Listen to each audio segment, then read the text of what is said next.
Sehat ya? Alhamdulillah. Alhamdulillah. Ya, Logger, saya sedang bersama dengan orang yang hari ini viral. Kang, ini akan lagi dicari-cari wani pisan itu ah. Cari siapa? Iya, ya benar-benar tahun 2024 ini penuh dengan apa sesuatu yang pakai banget sesuatu yang pakai banget viralnya, terus extraordinary banget tentang viral dan berita dan lain-lain.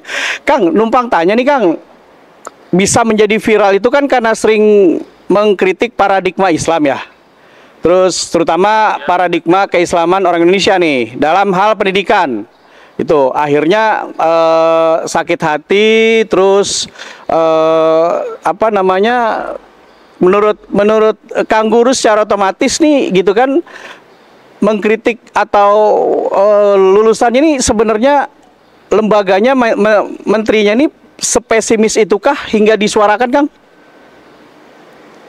Ya enggak, justru saya menyuarakan ini karena saya punya pikiran, punya harapan bahwa kritik-kritik ini di masa depan akan mewujud menjadi solusi. Jadi solusi itu bisa kita dapatkan kalau kita tahu masalahnya apa, dan kita tahu masalahnya apa ketika kita membiasakan diri dengan berpikir kritis kan.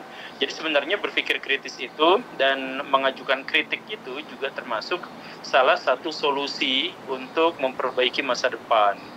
Gitu. Jadi misalkan ketika saya mengetahui bahwa pendidikan Islam tidak terlalu baik di zaman ini, salah satu alasan yang membuatnya tetap tidak baik itu adalah karena ketika ada orang-orang yang ada dalam ruang lingkup pendidikan Islam merasa bahwa mereka tidak boleh dikritik karena ini adalah bagian dari Islam gitu. Nah, ini yang jadi masalahnya sebenarnya kan, pikiran mereka, logika mereka itu bukan Islam, dan hanya gara-gara mereka masuk ke dalam sebuah lembaga yang dilabeli Islam bukan berarti itu menjadi Islam gitu. Jadi misalkan ketika saya mengkritik pesantren karena misalkan pesantren itu mendapatkan atau mengajarkan informasi-informasi yang sangat-sangat searah dan terbatas, ya ini kan sebenarnya kritik saya terhadap produk budaya yang namanya pesantren. Jadi pesantren itu sama sekali tidak merepresentasikan Islam. Dia bawa simbol-simbol Islam, tetapi tentu saja dia tidak merepresentasikan Islam gitu. Jadi itu produk budaya biasa aja dan sangat bisa untuk dikritik. Oh, oke. Kemudian ketika pendidikan Islam tuh maju ya, Islam atau Indonesia itu karena bukunya, gurunya, atau sekolahnya, atau pesantrennya? Pendidikan Islam bisa disebut maju tuh kalau kita mengetahui outputnya. Jadi masyarakat manusia, wah azan, nggak apa-apa ya? Ya. Jadi masyarakat manusia itu menilai itu hasilnya, bukan prosesnya. Kalau Tuhan, Allah Subhanahu wa Ta'ala melihat manusia itu berdasarkan prosesnya, tapi kalau manusia yang melihat hasilnya. Jadi kalau misalkan kita datang ke kantor terlambat, ya mau alasannya kayak gimana, mau prosesnya kita berusaha habis-habisan, kalau sudah terlambat tetap judulnya adalah terlambat, dan bisa berdampak kalau misalkan kita terlambat di waktu yang sangat urgen gitu. Jadi kalau misalkan melihat bagaimana pendidikan Islam itu maju atau tidak, ya lihat outputnya. Apakah di antara mereka menghasilkan sumber daya manusia yang jujur, yang terampil, yang baik, yang bisa berkontribusi terhadap masyarakat, yang mengembangkan teknologi canggih, yang bisa mensejajarkan kita dengan bangsa-bangsa yang sudah maju. Nah, itulah karakteristik karakteristik dari berhasilnya lembaga pendidikan Islam. Oke. Ini konten terakhir ya. Konten terakhir tuh bicara soal kualitas pendidikan, Kang Guru. Pendidikan Indonesia bahkan level 1 yaitu pedagogik. Dan Al Zaitun tuh menerima predikat A unggul, utamanya keseimbangan materi dan fasilitas mempraktekkan ilmunya. Ada green economy, blue economy, sehingga generasi emas ya, bukan generasi cemas. Kira-kira apa sih cita-cita pendidikan bagi guru gembul agar Indonesia bangkit, ketika saya tadi memaparkan tentang pendidikan Al Zaitun, Kang?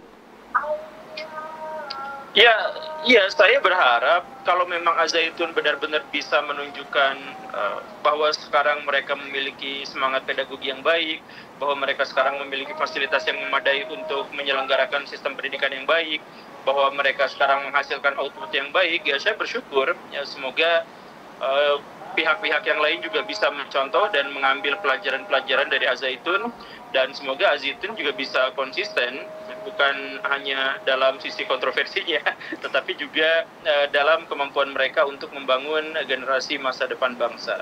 Oke. Islam sebagai agama atau sebagai yang lebih tinggi dari apapun, gimana menurut Kang Guru?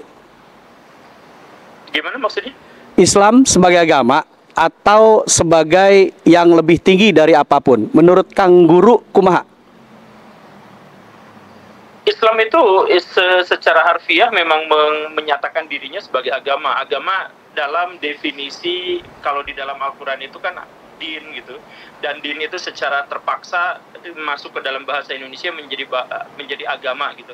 Kalau misalkan definisi paksaannya sebagai agama, ya Islam sebagai agama itulah. Jadi Islam sebagai agama itu adalah identitas komunal. Nah, bagian-bagian yang lebih abstrak itu sangat sulit untuk kita pahami sekarang karena Islam tidak dalam kondisi bersatu, sehingga kita tidak bisa membuat kesepakatan tentang apa yang dimaksud dengan lebih tinggi daripada agama itu. Tetapi setidaknya kita memahami bahwa Islam sebagai agama dengan definisi yang sangat harfiah dan dengan terjemahan yang maksain, ya itulah Islam sebagai agama. Perlu nggak sih fanatis dalam Islam? Ini juga sebenarnya memunculkan banyak polemik karena kita tuh berbenturan dengan istilah-istilah dan berbenturan dengan banyak stigma gitu. Fanatik dalam definisi itu berarti adalah kecintaan kita pada sesuatu melebihi sesuatu yang wajar gitu, dan melebihi sesuatu yang wajar juga pada akhirnya menjadi membingungkan. Nah, jadi saran saya sih, daripada misalkan kita berdebat soal apakah kita boleh fanatik atau tidak dalam Islam, sebab kalau misalkan fanatik itu diterjemahkan ke dalam bahasa Arab bisa diartikan sebagai gulu dan itu menjadi sangat terlarang, menjadi sangat haram. Tetapi kalau misalkan fanatik itu diartikan sebagai bahwa komitmen kita penuh terhadap agama, maka ya itu menjadi sebuah kewajiban. Nah, daripada kita bentrok-bentrokan terus terkait dengan definisi itu, mendingan atas dasar Islam, atas inisiatif dari agama Islam, atas dorongan motif dari agama Islam, sebaiknya kita segera berkontribusi terhadap masyarakat. Jadi Islam tidak bisa dibuktikan hanya dengan kita beriman gitu, itu makan urusan pribadi. Kita bertakwa itu juga urusan pribadi, tetapi iman dan takwa itu bagaimana caranya agar mewujud dalam dunia nyata, bagaimana caranya dia berpengaruh besar, berdampak besar terhadap perkembangan bangsa. Nah, ini yang penting karena kaum muslimin zaman sekarang itu fanatik terhadap Islamnya luar biasa, tapi dalam kacamata yang agak apa ya, bahasa yang kotornya itu agak munafik gitu. Jadi kemarin PW Research misalkan menyebut bahwa Indonesia adalah negara dengan warga paling religius di dunia.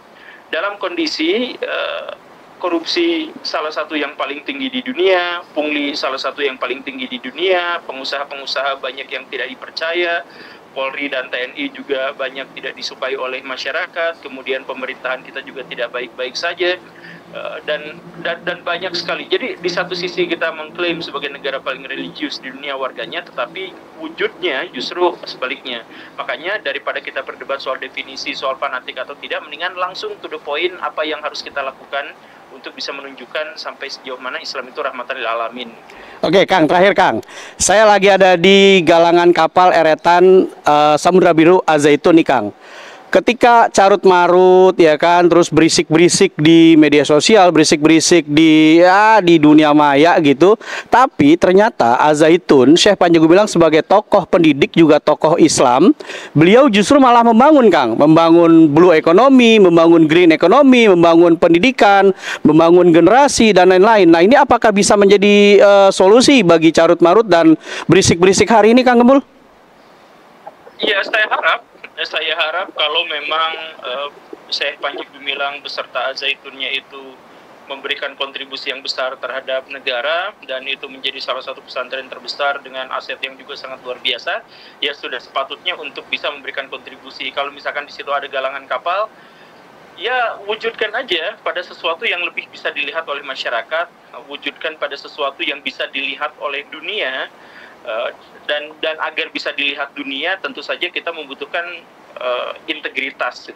Jadi semoga Al-Zaitun dengan Panji Gumilangnya, dengan Syekh Panji Gumilangnya bisa menunjukkan integritasnya kepada masyarakat, kepercayaan publik dan lain sebagainya gitu. Jadi saya sering bilang aset utama dari politisi itu adalah kepercayaan publik, aset dari pengusaha itu adalah kepercayaan publik, dan dalam hal ini aset dari agamawan juga adalah kepercayaan publik. Jadi silakan pupuk sekuat-kuatnya, sebesar-besarnya, sebaik-baiknya kepercayaan publik. Dengan cara apa? Dengan membangun reputasi. Bagaimana cara reputasi itu dibangun? Ya, dengan memberikan kontribusi yang sangat positif dan luar biasa terhadap masyarakat, khususnya masyarakat Indonesia. Ya, thank you Kang. Walaupun Syekh Panji Gumilang membangun, mendidik itu semata-mata hanya beribadah kepada Allah Subhanahu wa taala. Terima kasih Logos sudah menonton konten Log News TV. Hanya Log News TV